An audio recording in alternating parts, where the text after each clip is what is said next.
In the silence after my wife said she wanted a divorce, I made 3 decisions. Not over weeks. Not after therapy. Not with a plan. That night, 3 decisions that changed everything. This video is about the first one, the one nobody saw coming, including me.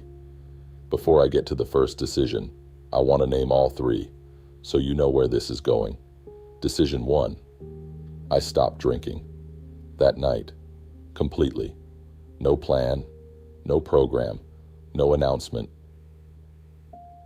Decision 2, I stopped feeling sorry for myself.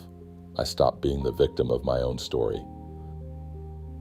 Decision 3, I stopped solving the wrong problem. I had spent years destroying myself trying to deliver something my family never asked for. That night, I finally understood what the real problem was. 3 decisions, 3 videos. This is decision 1. I want to be clear about something before I go any further. I'm not an alcoholic. At least that's what I told myself for years. And maybe that's true. Maybe it isn't. Here's what I know for certain. By every measure that actually matters, I had a problem with alcohol. But this video isn't about a label. It's about a mechanism I used that millions of men use every day without ever calling it what it actually is. I started drinking young, not unusually young, not dramatically young, just young. Like most people, it was social, normal, part of life. For years, that's exactly what it was. I never drank alone, never needed it. It was just something you did with people. Then somewhere in my adult life, something shifted. Not overnight, not with a single moment I can point to. It just crept. First, it was a drink in the evenings after work. Then it was every evening. Then it was a little earlier. Then a little more. And at some point, I'm not sure exactly when, I crossed a line I didn't know existed. Drinking alone stopped feeling strange. Here's what nobody tells you about using alcohol to manage stress. It works. That's the problem. In the short term, it works perfectly. The pressure lifts, the anxiety quiets. The thoughts that won't stop, they slow down. You sleep, you function, you get through the day, and your brain remembers that. So the next time the pressure comes, and it always comes, your brain already knows the solution. It's fast, it's reliable, it's in the kitchen cabinet. But here's what happens over time. Tolerance builds. What worked before stops working at the same dose. So you need a little more, and then a little more after that.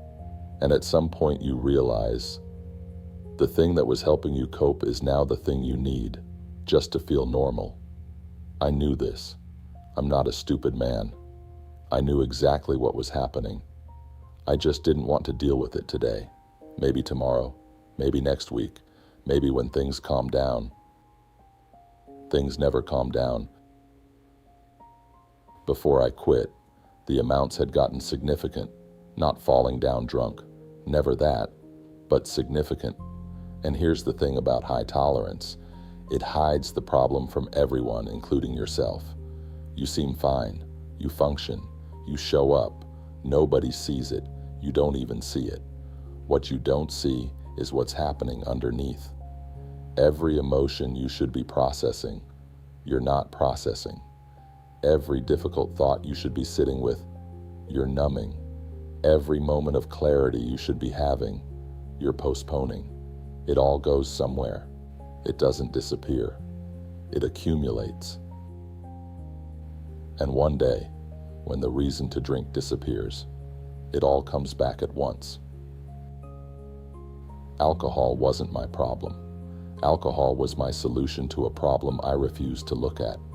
That's an important distinction, because if alcohol is your problem, you quit drinking and the problem is solved.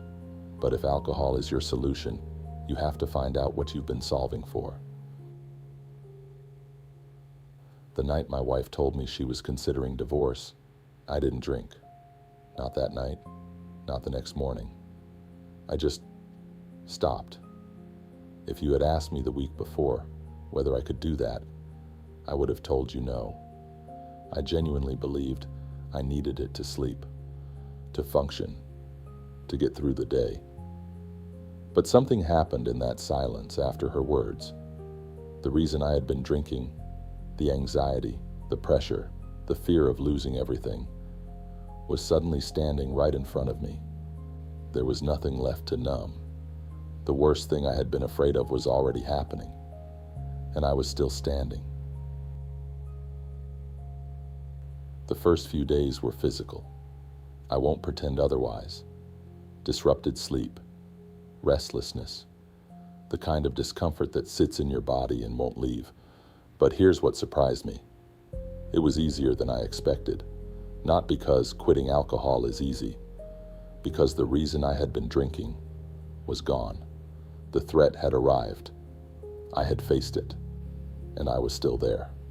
When you remove the source of the anxiety, the medicine becomes unnecessary. Within a week, something started to clear.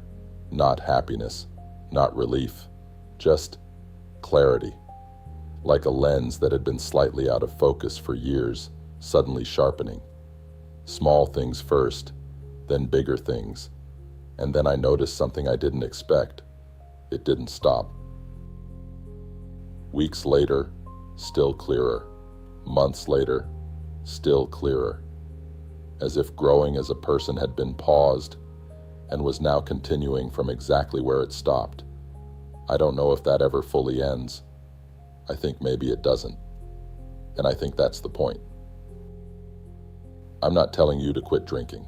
I'm not qualified to tell you that. What I am telling you is this. If you're using something, alcohol, work, your phone, anything, to avoid a feeling you don't want to have, at some point that feeling will be larger than the thing you're using to avoid it. And the longer you wait, the larger it gets. The label doesn't matter. What matters is one honest question. Are you using it, or is it using you? Sit with that. Next video, Decision 2. Stopping drinking was the easy part. What came next was harder. I'll see you there.